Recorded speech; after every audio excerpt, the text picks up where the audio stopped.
coming up, it's coming up, it's coming up, it's there.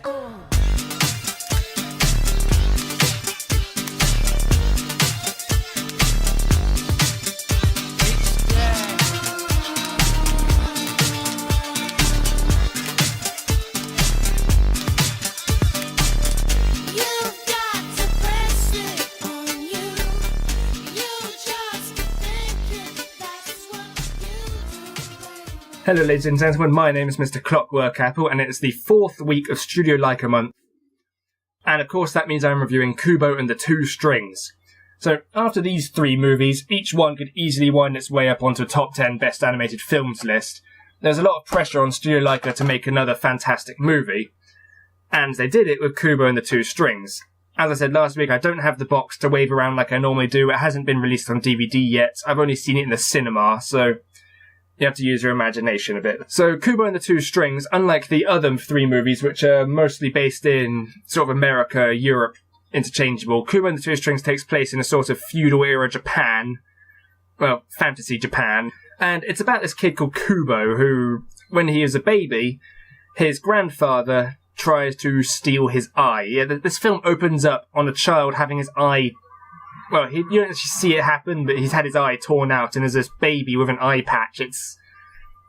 Jesus Christ movie. You want to open up like that? I mean, Coraline had sewing buttons into your eyes, and this film has a kid with his eye actually taken out. I mean, what is it with Studio Leica and eyes? I don't get it. And it opens up really grim, really dark. This kid's got his eye missing. His mother falls out of her boat and whacks her head on a rock under the waves, and she's crawling along the beach, and it is so sad and so dark. I could cry from this earliest minute. It is desperately dark. Luckily, it lightens up a bit later on. Don't worry, this whole film's not one massive grim fest.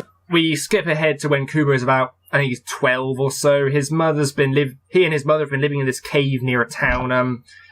She's basically catatonic. She just sits there all day staring at the sun, and he goes down to the town, and basically he's got this magical ability. He's got a Japanese shamisen, which is like a stringed instrument, like a guitar, play it like that. And he has this magical ability where if he plays it, he can cause bits of paper to fold themselves into origami and move on their own. So he goes into the town and puts on these shows and tells stories using these bits of paper about this legendary warrior called Hanzo.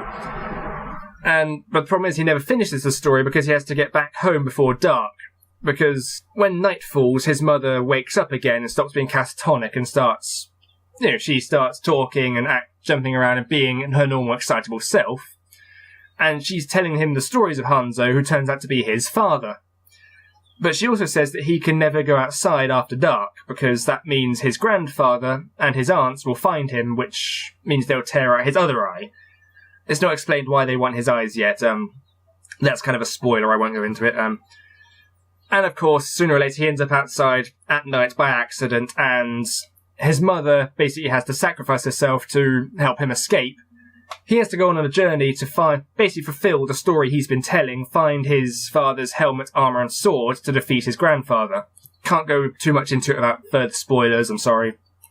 This all happens like the first half hour. The rest of the film is, seriously, it's almost all spoilers. I can't go any further into it. Aside from that, we have 2 other main characters who start travelling with Kubo.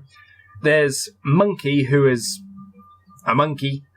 Kubo had this little wooden toy called Mr. Monkey, and when he's separated from his mother because she sacrifices herself, the little doll comes to life into this form of... I can't remember what kind of monkey it's called. It's a Japanese macaque, I think. The big white fluffy ones with the red faces. And basically she's guiding him to find these 3 mystic relics he needs. And there's another character called Beetle, who is this sort of half-human, half-beetle. Yeah, the names aren't too imaginative. If they actually bring that up, it's quite funny. Who swears he knows Hanzo, Kubo's father, but I can't remember how he knows him because he's got severe amnesia. He's basically the comic relief of the story. And so the 3 of them go on this adventure to find the 3 parts of Hanzo's equipment to defeat Kubo's granddad. Aside from that, the film is gorgeously animated. It's the best Studio Leica has had to offer so far, and if you didn't know it was stop motion, you would if you didn't know, you wouldn't believe it.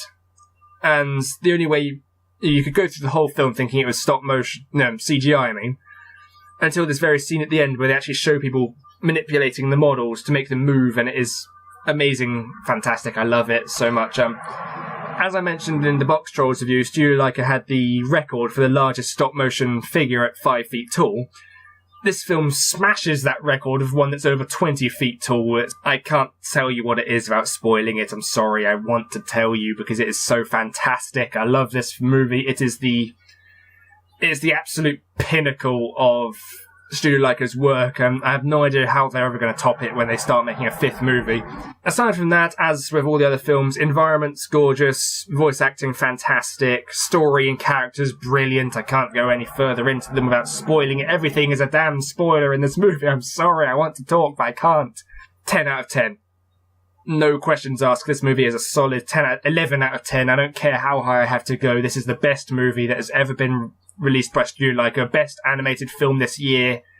Probably one of the best animated films of all time. I cannot stress this enough. As soon as it comes out on DVD, buy it, watch it, fall in love with it. I don't care. You will enjoy this. I can say that as a fact. 10 out of 10, 10 out of 10, 100 out of 10. I don't care anymore. The Studio Leica month is over. This is the best film they have ever produced, and I'm sad to say it's probably the best film they ever will produce. I don't think they can match this. I hope it wins the Oscar this year. If it gets beaten out, I'm going to riot. So, with that over, Studio Leica month is done. I hope you all enjoyed it. I hope you will enjoy these movies. They are all fantastic. All could get their way into my top 10 animated films. Buy them, love them, enjoy them. Bye.